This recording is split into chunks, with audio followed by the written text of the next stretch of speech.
guys, and come draw with me. Hey guys, today we are going to be drawing a horse that can become a zebra or a unicorn with just a quick few changes. Let me go ahead and show you some samples. We've got this one here, that's acrylic paint, soft pastels, watercolor paint,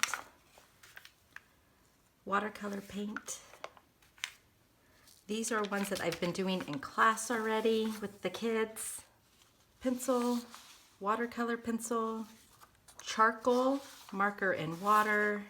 What's neat about having a black marker is if you can go in and outline everything, put in all your line art, then it doesn't even matter where or what the color is, it just looks awesome. So this one is Sharpie with watercolor paint and soft pastels and crayon. All right, so let's go ahead and get started. We are going to start right in the middle. We're going to come up, and this is going to be the beginning of our ear. So let me go ahead and grab one. You can see right in the middle, this is going to be the beginning of our ears, right in the middle at the top. Okay, so we find our middle, come all the way to the top, and we are going to start with an arch. Boop. We want to start at the tip, right here at the edge for our ear, because we want to make sure that it stays pointy. And when we draw our line coming back, you're going to notice it's kind of a leaf shape. We're kind of tilted forward, but we don't finish it. We want to leave it open here. Okay. The next thing we're going to draw is going to be the line here for the nose, the snout, and under the jaw. So it's almost like a rectangle, but only like half of one. So let me show you what that looks like. I'm going to draw an angled line coming forward, and it's pretty long because horses' faces are pretty long. So pretty far. I'm going to turn the corner. I'm going to turn the corner again and go up about halfway. Now this can be more round or more rectangular, totally up to you. The next thing we add is the little jaw area, so another little U shape. And then we just want to add a few more details. We're going to add a line here for our neck, right off the page. We're going to add a nostril, and we're going to add an eye. And your eye can be open, closed, it can be whatever you want. Right over here by the ear. And of course you can change it up however you want.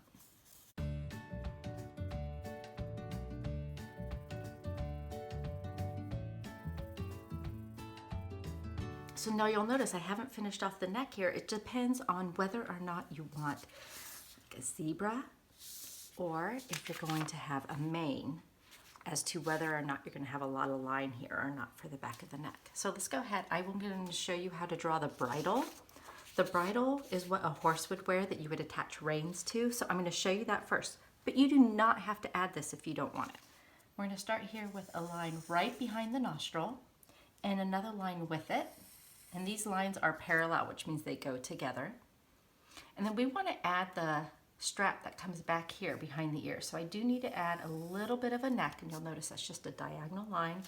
And I'm going to add two lines back here coming up to the jaw and neck area. Okay, and then I'm going to connect those two again with another set of lines.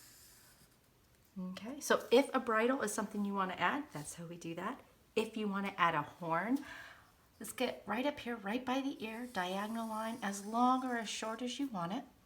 And just like we did the ear, we want to start at the end so that it stays nice and pointy. So staying at the end, and then depending on where you land back on the face, on if it's going to be a narrow or a wide horn. And then to make it look like it's a swirl, we're going to go down, across, down, down, over, down, down, over, down, down, over, down. Okay, now we have a couple options now here for our mane. We can either have a big flowing mane or we can have a zebra. This one I'm going to go ahead and do a flowing mane, and then I will show you the zebra has more of a mohawk and some stripes, and we'll talk about that in the next one. So let's go ahead and plan for a big flowing one. So I'm going to start here right at the middle of the ear, and I'm going to do a huge arch. But I want it to look like the hair is behind the horn. So when I bump into the horn on my arch, bump, I'm going to pick up my pen, hop over, and then continue the drawing. Okay? And then down here at the end, we can either come back and do a really big swirl, or we can just do a little one. Okay? Now for the back, we're going to again start at the ear, do a huge arch, going to flow down, and it's kind of a giant S shape. And you're going to notice that I avoided the jaw area, and then I can extend the neck. And then to add more of a mane, we can do a couple things.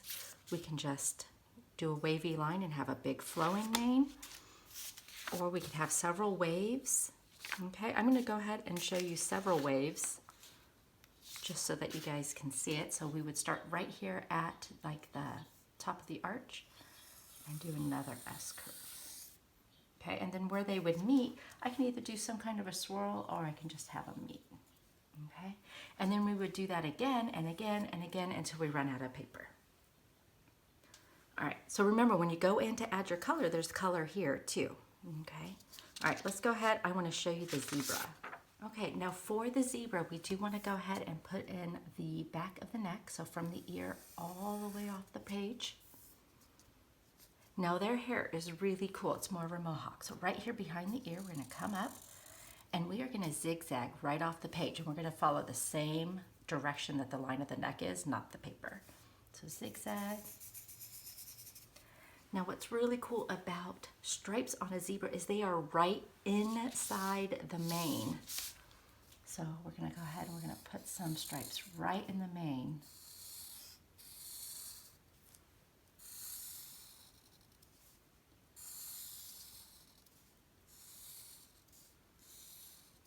And your stripes can be different colors, or you can have them black. You can add one in the ear. Okay, and on the face, same thing. We can have like an oval. We can have some stripes. Remember, their snout is going to be black usually. But of course, this is art. You guys can change it up however you want.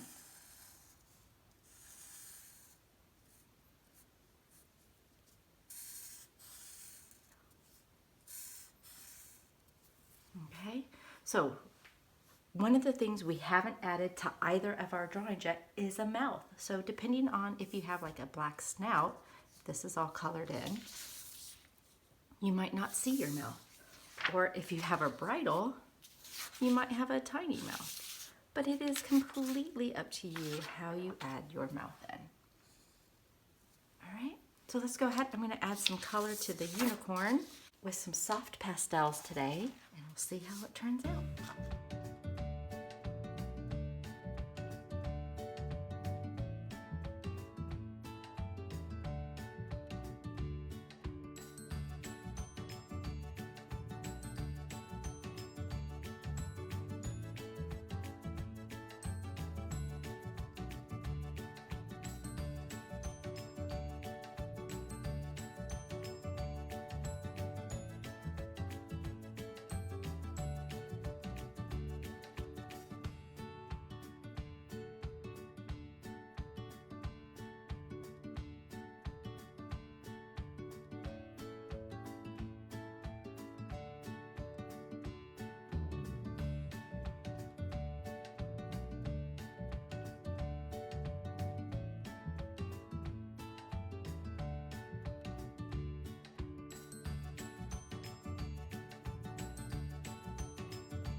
All right, guys, that finishes us up for today. I hope you guys had a great time drawing with me, and I will see you next time. Bye.